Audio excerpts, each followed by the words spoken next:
I want to make the case against voting as the strongest strategy that the left currently has available. Now, the obvious objection from here is that this is done at the risk of letting Trump win. Yeah. And there is no way around this. The problem is that if Trump wins, that might be the last election. Do people not understand how scary that is? We know that he's already tried to subvert the democratic system. We know that he would try again. Unless you want to subvert democracy, you can't just bulldoze them with your perfect world. So this is a YouTuber called THESIS, who I actually used to watch way back in the day when he did videos shitting on Jordan Peterson and especially Jordan Peterson's takes on Marxism, because this guy actually knows like one or two things about Marxism.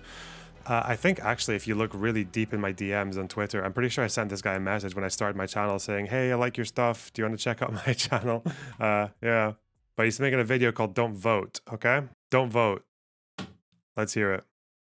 For a long time, I've made efforts to separate myself from the stereotypically far left position of condemning voting.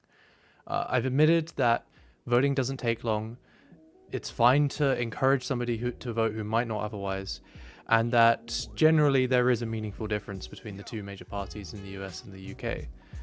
My skepticism around voting has come from the inclination of various leftists to put their full organizational weight behind liberal candidates like Biden or Stanmer, and end up being subsumed into these parties that hate us and our beliefs and leave our own goals unpursued. Ultimately, though, I'm still arguing for a position of balance rather than outright condemnation. That being said, I believe recent developments have left this analysis obsolete, and that radicalism must now take a much more ruthless position to keep up with the changing consciousness of the wider public. The ongoing genocide in Gaza has led to a I guess he's just priming us for something, so I guess we'll just let him carry on. Also, yeah, when we say ruthless, that's implying that this not voting thing is going to get replaced by something pretty world-shaking, especially since we're talking about far left people here, I'd imagine. They are not a very well-represented group in America. Whilst the Republicans are able to get 60 to 70% of their voters to basically abandon democracy in aid of far-right populism, they can do that. The left have like the squad, and half of the squad have moderated since they came into power.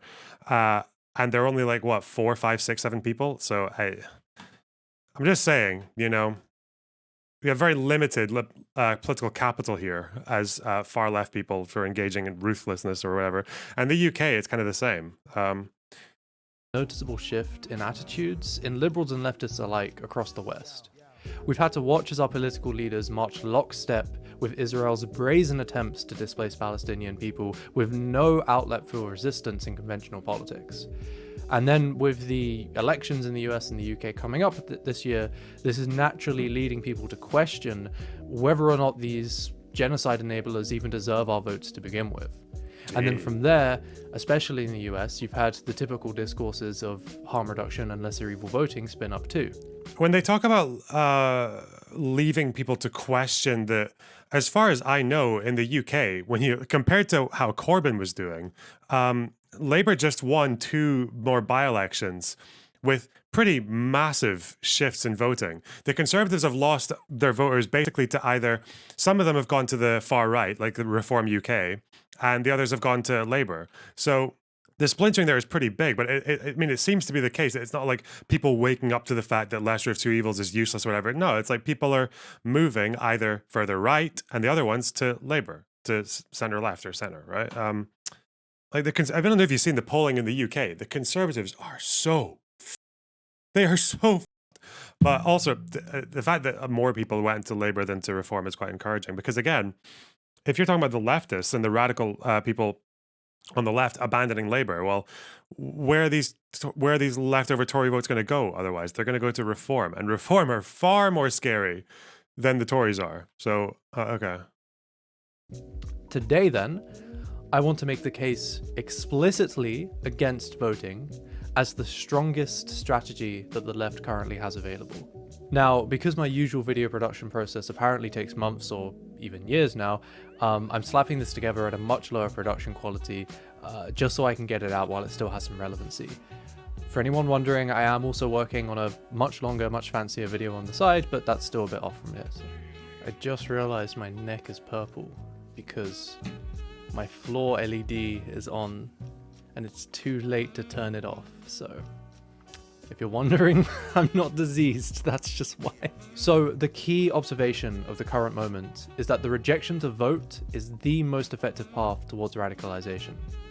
Due to being presented a choice between different genocide enablers, a shift in attitude against voting has taken place for many younger liberals and leftists alike, with the previously unthinkable of not voting for anybody being taken seriously. This is so cringe. If we're even talking about Gaza, or foreign policy in general, the difference between, like, say, Trump and Biden is pretty large. We talk about genocide. This is the problem with lumping so many different policies and different military approaches and just calling it all genocide. Because I've said this before, I don't doubt that people like Netanyahu or the more right-wing people like Gallant and all that in the Israeli government are sitting there being like, are getting very frustrated with the lack of progress or like dead soldiers or the lack of getting their hostages back, and probably once or twice have slammed their desks on the table being like, if only we could just like all the Gazans. Like, yeah, that's probably happened. But I would imagine if I was someone like Smotrich or Ben Gvir and I was trying to make the case to actually do that, well, you could actually say they could make a pretty convincing case to be like, you know what, Israel's occupying Gaza more or less fully now. Like, we're going to Rafah, like the last place before the border. They could theoretically just actually go door to door, round everyone up, blindfold them, and stick them in front of a big hole, shoot them, and dump them in it. And their critics would call that, like, they could do that in the hundreds of thousands in the space of maybe a few days, or just carpet bomb like Dresden style. They could do that, and the people who are criticizing them would call that exactly the same thing they're calling it now. They would also call it the exact same thing that they've been calling what's been happening to Palestinians for the last 75 years. Because the people who say genocide's happening now, not all of them, but a good number of them, especially like very far left people, have been describing what's been happening in Gaza or the territories as a whole as genocide since 1948. It was a genocide when Jordan was in the West Bank and Egypt had Gaza. That was a genocide as well, right? It was a genocide when Israel occupied Gaza and the West Bank in 48, and when, like, I guess like settlements were expanding and people had like work permits and shit like that, and there was like there were clashes every now and then where a few hundred people would die. That was genocide as well. Like, it's always been that. So, and it really mars the difference between someone like Trump and Biden. I'll give you one very specific example. Yoav Gallant, who is a very hawkish Israeli military guy, probably one of the more hawkish ones, was very seriously considering preemptive strikes on Hezbollah after October 7th, like right after, like just nipping them in the bud right away, which, if you know anything about Israeli history, when Israel tries to destroy Hezbollah, that actually goes really badly for them. That's one of the most humiliating defeats they've ever had in their entire history, was in 2006 when they tried to wipe out Hezbollah.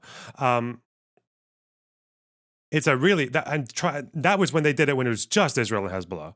Now people wanted to do it when they've got Hamas at the other side, like on two fronts. They want to do it then. That's a horrible idea. And they also want to do it just after experiencing the worst security failure in Israeli history. Like, that would have been a disaster.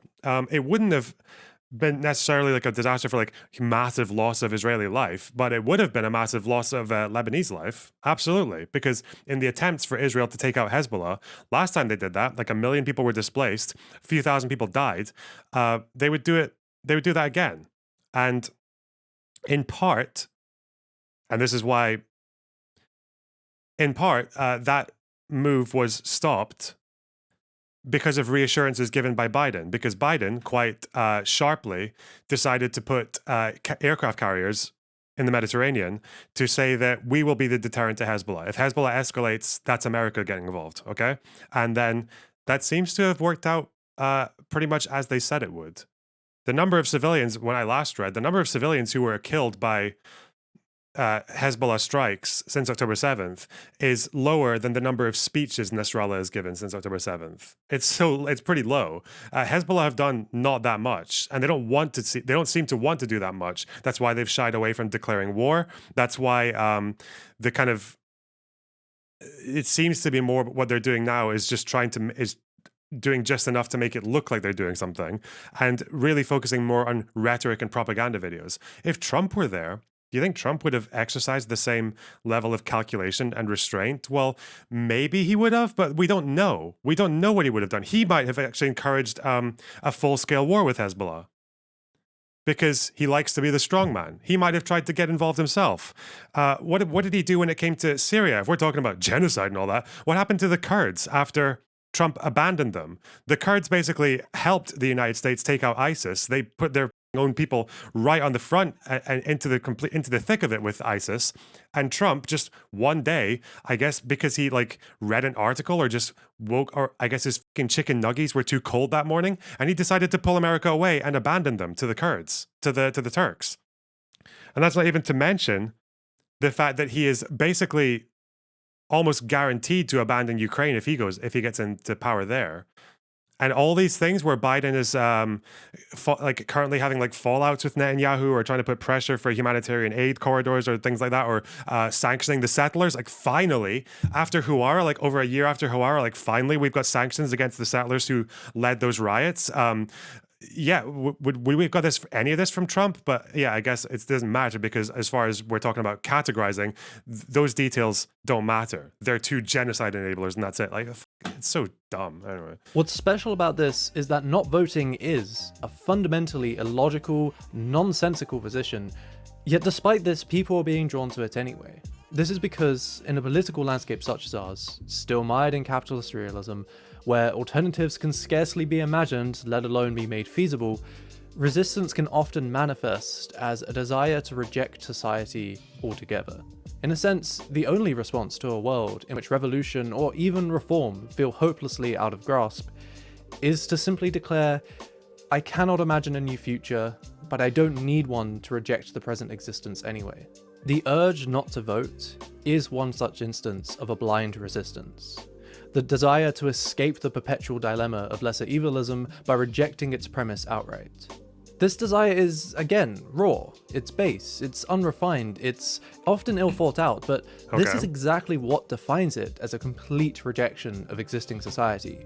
Because in rejecting these systems, we also reject their rules, their internal logic, and their entire framework of what makes sense.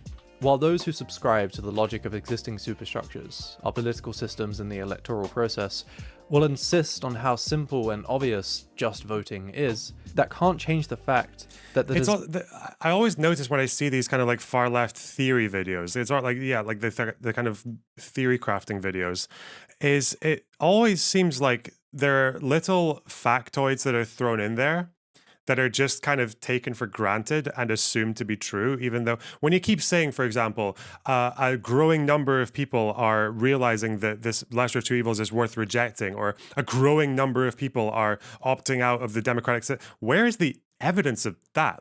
As far as I know, 2020 was the highest youth vote turnout in American history. It was the highest in American history. It's actually, arguably, quite possibly, the reason that Biden won was to the youth vote. And when you look at voter turnout in America here as a share of population, where is this increasing rejection of the democratic system? It seems pretty consistent. What about UK voter turnout over time? I feel like this is I remember reading this quote from Zizek. He's having an interview, and I don't remember what he said, but someone challenged him on an empirical thing. And I think Zizek just kind of half-jokingly says, I'm a good Hegelian. If you have a good theory, you don't need empirical data. I'm it just seems I just call it a Hegelian thing to just, you start with your theory and then just assume the little facts along the way and just hope no one notices. Because I see it happening so often. Yeah, I don't know. Desire not to vote is a seed by which a radical desire to change society can grow. This is 1918 to 2019. So apparently voter turnout is not so hot in the UK. It actually dropped during the Corbyn years, which is interesting. What's up with it? Still, even since 2001, though, since 9/11, we've got like a little. I don't even know what trend we're looking at here. New Labor. Uh-oh. The drop is, it's 92 actually, so it's under Conservatives, but the big drop is post New Labor. But then it goes up again after the Iraq War. And then, Brexit referendum, this is an anomaly, this is a referendum. So we're actually looking at it rising from 2015 to 2017. So it actually rose, because I'm just talking about general elections for the Brexit referendum. If we're looking at just general elections, turnout has been up since 2001. It's been climbing back up since 2001. And it actually only dropped when Corbyn was an option. It dropped in Corbyn v. Boris.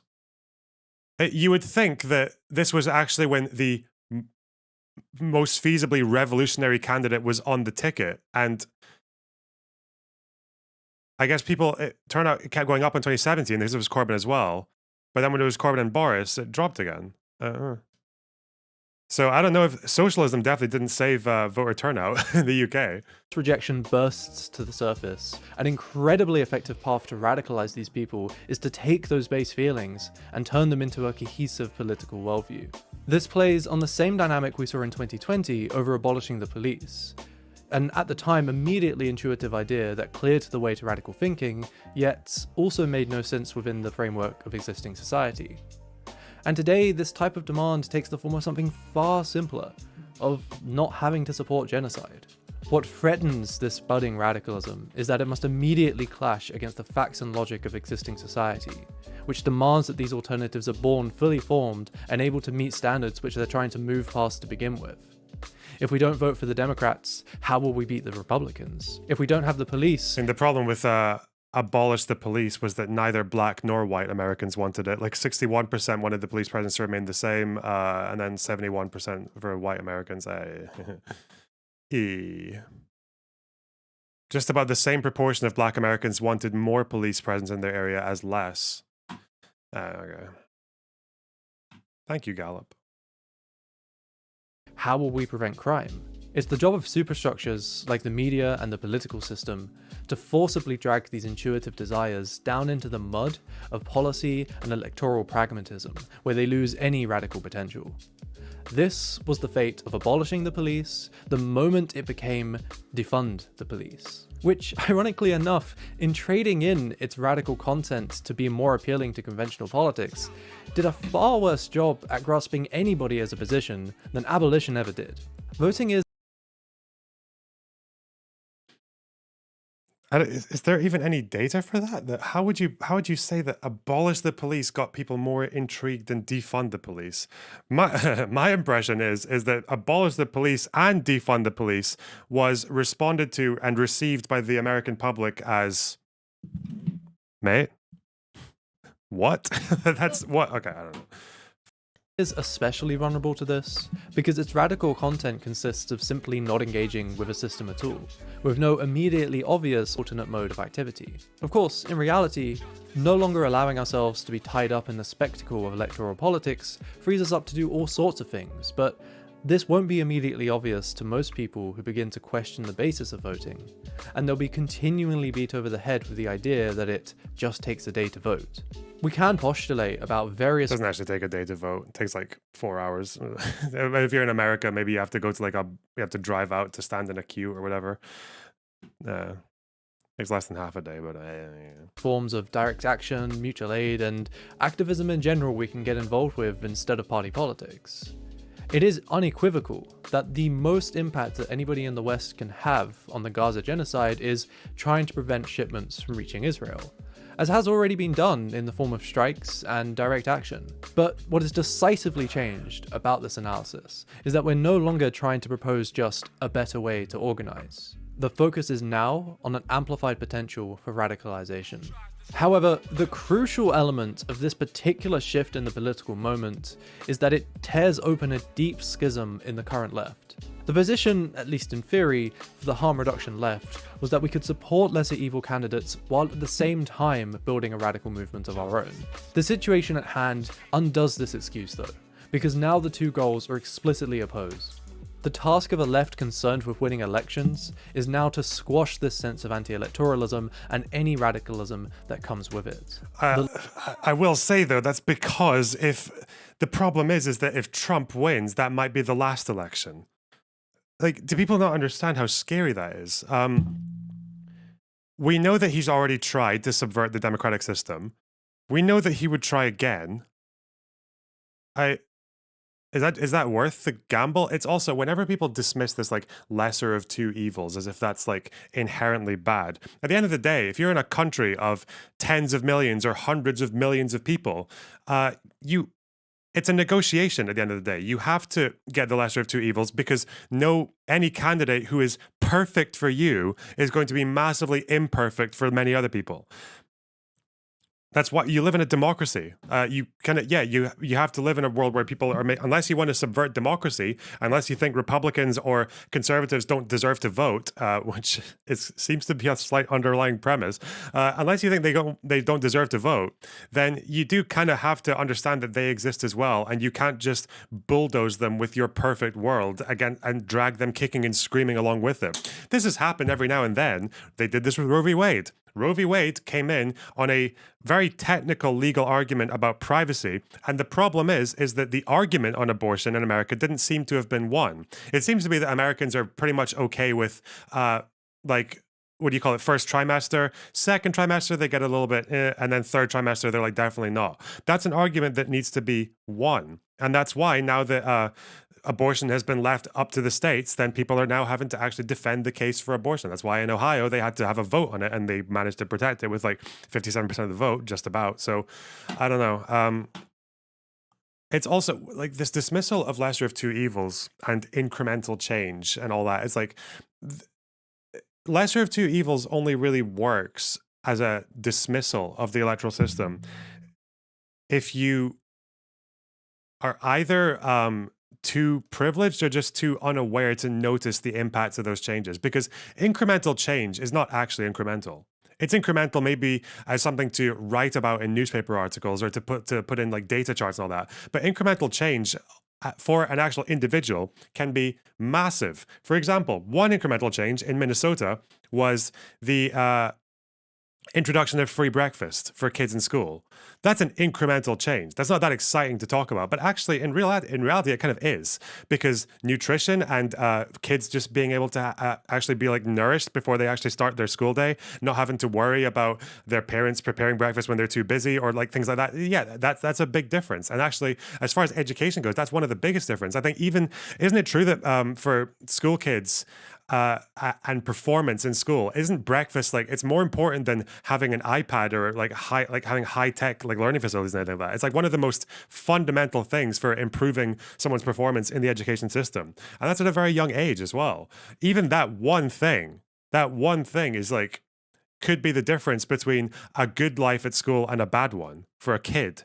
And that's not even to mention, like, I don't know, we've gone through the amount of things that Biden has done or is in the process of pushing through that Republicans have either tried to subvert, have tried to get rid of completely, or have just tried to downplay. For example, one is time and a half overtime pay if you are earning up to $55,000. So if you're earning $55,000 or under, you are entitled to time and a half overtime pay. That's like in the process of being passed right now, despite the fact that Republicans tried to drag it down to $35K, right? They tried to basically take 3.5 million workers out of that overtime pay bracket.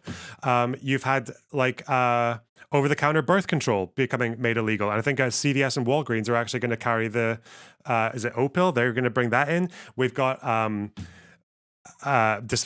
the abortion rights being pushed in blue states as well, despite the fact that Trump said that there should be punishment for people who receive illegal abortions. We've got like one of the first gun safety laws in 30 years in America. You've got renewable energy things that were frozen under Trump have been renewed by Biden to bring back in. And now we're actually at a point where renewables surpassed nuclear generation for the first time ever just a few years ago. I think electricity generation from renewables surpassed coal-fired generation for the first time since 2022. We've had discriminatory mortgage lending. That's been a big problem as well, because although we got rid of redlining was basically on the condition that it was outlawed if if a bank had to lend if they were in a particular district. But the problem is people can have lots of bank accounts from banks where there is no branch in that district at all because of online banking, so that the anti-redlining laws have had to become adjusted so that a bank is obligated to lend out to people even when they're not in that particular, they don't have a branch in that area. That's a very important thing. So actually letting redlining loopholes get closed. I don't think Trump had much interest in pushing something like that. Cracking down on junk fees and overdraft charges. Things like the fact that overdraft charges right now are something like between $30 and $40, but the new policy right now is planning to basically put it so that banks can only charge break-even fees, which would be down to like less than $10. Cutting like credit card late fees, getting rid of mystery charges on airlines and cable companies and concert tickets and hotel charges and things like that. Definitely not having another January 6th is quite important. The Chips and Science Act, job creation, legalization of marijuana being pushed in blue states. Ohio is one of them. But it's all incremental change, lesser of two evils. The infrastructure bill. You can look at a map for any state and look at how much fucking infrastructure is getting sort of like bottlenecks that have existed for decades on different fucking bridges and like lines of transport that are finally getting like addressed. Because I don't know, American infrastructure fucking sucks. And finally, the ability for Biden to pass a bipartisan infrastructure bill that addressed so many of these problems, there's a long way to go. But compared to what Trump did, or what Trump would do, okay. Also, unions love Biden. That's another thing as well. Getting rid of all the Trump-appointed National Relations Board wankers who basically were like massive union busters. So, The line of electoral leftists today is to play our society's superstructures, to correct these raw desires to escape the present moment back into current society, into lesser evilism. To be explicit, it is to play the role of the reactionary. As such, any leftist who has invested in the short-term opportunism of electoralism now has a choice to make. To either shift focus to where radical potential really exists, or to forsake radicalism and fully submit oneself to their role as the left of bourgeois society. By voting? By voting? Again, voting takes a day. You can vote and then do all the radical shit in the world you want. Oh god, I need fucking, where's Celery? I need to do another Celery appreciation post, because Celery is like a radical anarchist who fucking hates politicians and Democrats and Labor and all that. But at the end of the day, person fucking voted and then spent, you know what Celery did? Like after voting for the next 4 years, they fucking threw paint off buildings for Just Up Oil and went all the way around the country, like occupying oil facilities and terminals and getting arrested and shit like that. Like, you can do both, you fucking asshole. Anyway, God. There isn't some principled stance here against the act of voting itself, like is often found among, for instance, anarchists. The physical act of casting a ballot literally does not matter, so if you feel more comfortable voting anyway, then please, go nuts. The key is allowing and encouraging people to explore the idea of not voting and how we might engage in politics otherwise, such that we open the way to new forms of thinking. Now, the obvious objection from here is that this is done at the risk of letting Trump win. Yeah. And there is no way around this. But what is failed to be grasped is that this is simultaneously the strongest strategy in fighting Trump and far-right populism in general. Now, let's be clear, this isn't an accelerationist position. The goal is not to make Trump win, and the idea is not that his winning would improve anything. Rather, it's recognizing that lesser evil voting is a pathetically ineffective strategy at fighting the far right. And I would go as far to say that anybody who dedicates themselves to it at the expense of everything else is more responsible for Trump than anyone who would forgo voting for the sake of building radicalism. Why? I want to hear a really, really, really good reason for that. Even without looking at history, this should be self-evident by the fact that Biden was voted in as a safe, middle-of-the-road establishment candidate just to get Trump out, and now a single term later is running the risk of losing to Trump again. Consider as well that the whole time Biden has been in, Republican states such as Florida have only spiraled further into quasi-fascism at a seemingly faster rate than ever.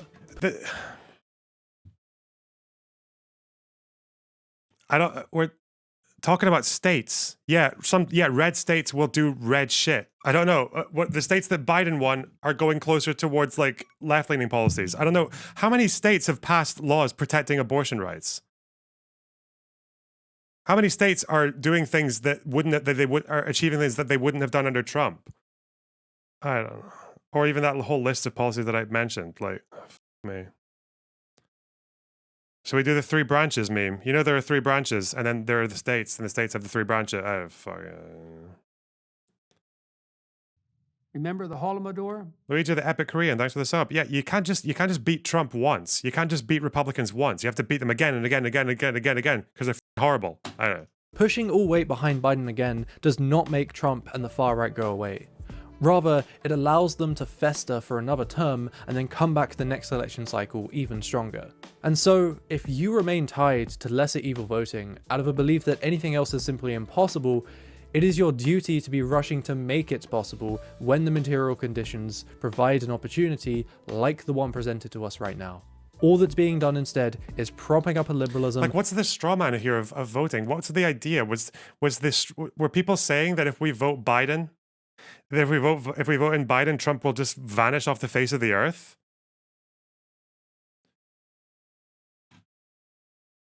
Ugh. Which fascism feeds off of, and so eventually they will win if this is all we can do. If it's not over Gaza today, it'll be over something else tomorrow. And when they inevitably do win, don't you think it would be important to have a pre-existing group of radicals that are able to actually kick into action and help those who are going to suffer the most under this far-right government? Even today, the marginalized living under Republican states are far more likely to be aided by local groups of communists than anybody else. And again, even today, in the United States? What do the communist parties in the United States do? What the f do they do? They go to other protests that were organized by other people and try to sell fucking newspapers and hand out flyers. Or if they get enough money, they send their members on little holidays to Cuba. What the f do they do?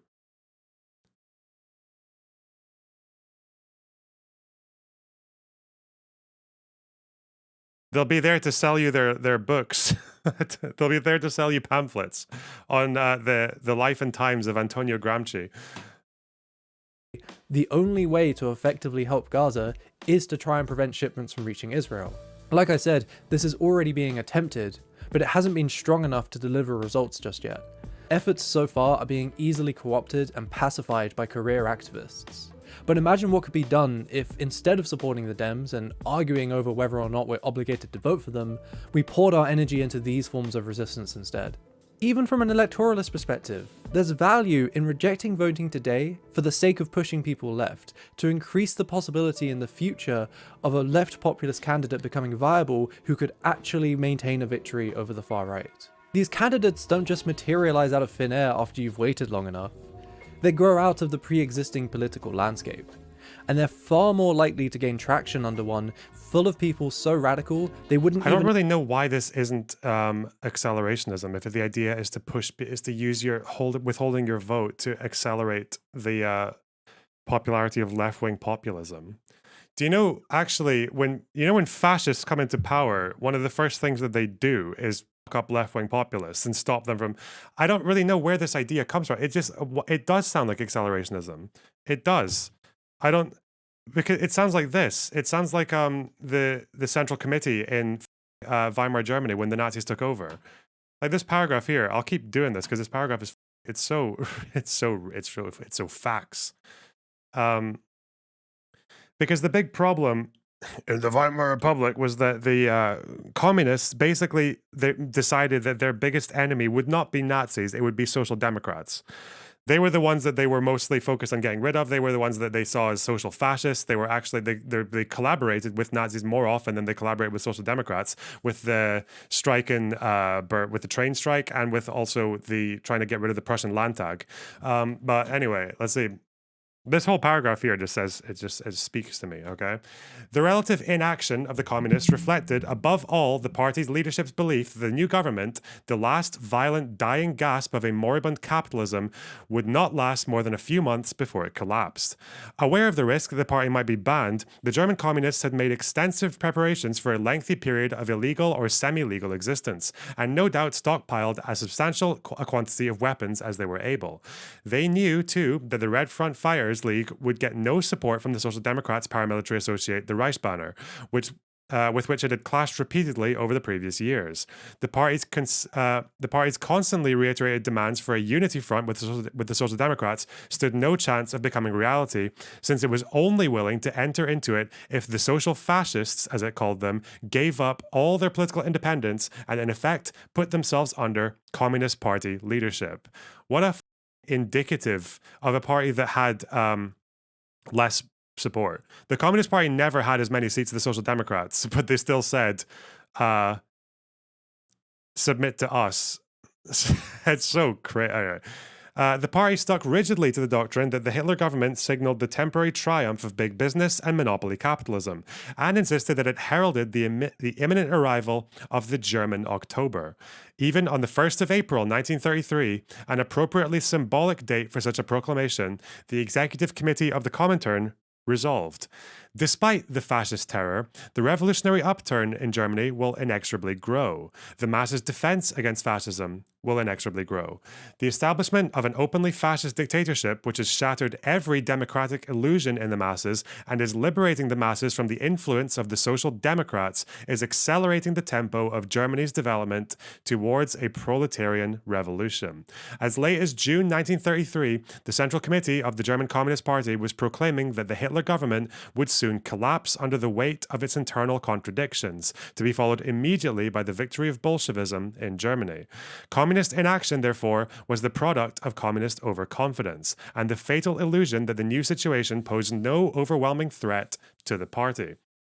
They held to this line way up even until like 34, 35. One of the Politburo members who ran off to the Soviet Union and got executed in Stalin's purges was killed because he made the grave error of describing the Nazi victory as a defeat for the working class.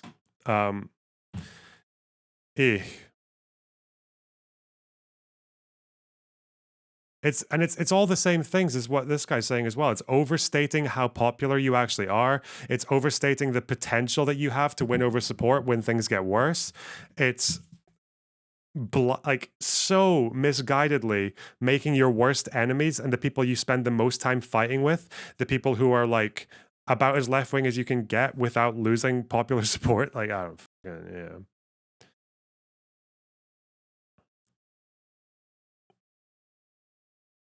If you ever wonder, and I've mentioned this before, if you ever wonder why you see people who are like very, very far left, like MLs and all these people, if you ever wonder why they seem to spend so much time targeting not conservatives, not fascists, not like right-wing populists, why they seem to spend so much time focusing their attacks on like Dem socks or social democrats or like left-leaning liberals, it's because they've always been their biggest enemies. They're the first ones to go, and when the revolution happens, they're the first ones to get sent off to the gulags and shit. Yeah, it's always been the case for them. That's always been their biggest enemies.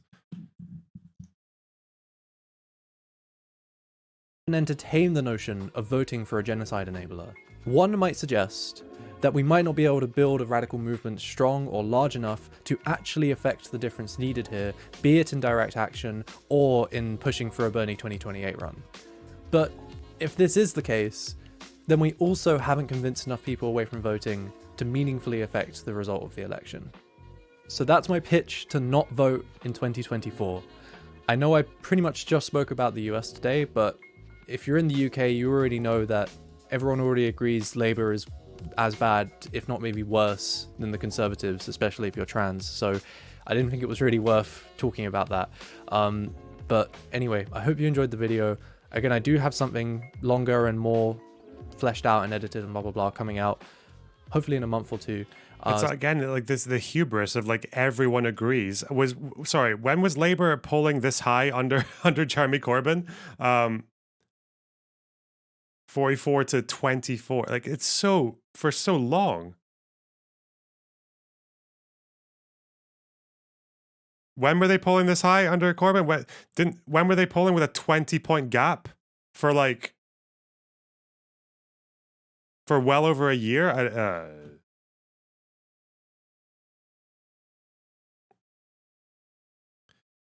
Nadia Leslie, thanks for the tier 1 sub. Really appreciate that. Sounds good voting for Trump now. Damn. Uh-oh. Uh-oh. It's also a shame because people were talking about the progressive victory canvassing and why are you canvassing? Why is it like progressive victory if the canvassing is non-partisan? Because it was. We were knocking on the doors of Republicans as well. But the fact is that canvassing, even if it's non-partisan, still benefits Democrats. It still does because Democrat policies are more popular. So the more doors you knock on and the more people you get registered to vote, yeah, the more like you're going to get more Democrats than Republicans voting. That's just how it works. Yeah.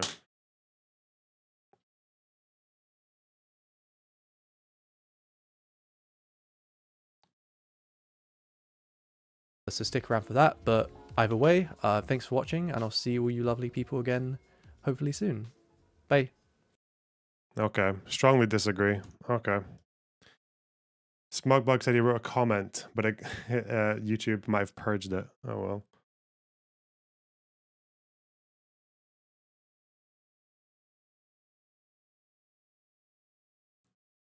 Ooh. I don't know. I would just hate to live in a world. I would hate to live in a world where the gap between Trump and Biden is so narrow and Trump wins because Marxist Leninists convince people that fascism. I don't even know what the argument is. That there's apparently no way you can vote without without submitting yourself entirely to the liberal, neoliberal, I don't know, genocide order. I don't know. Ugh.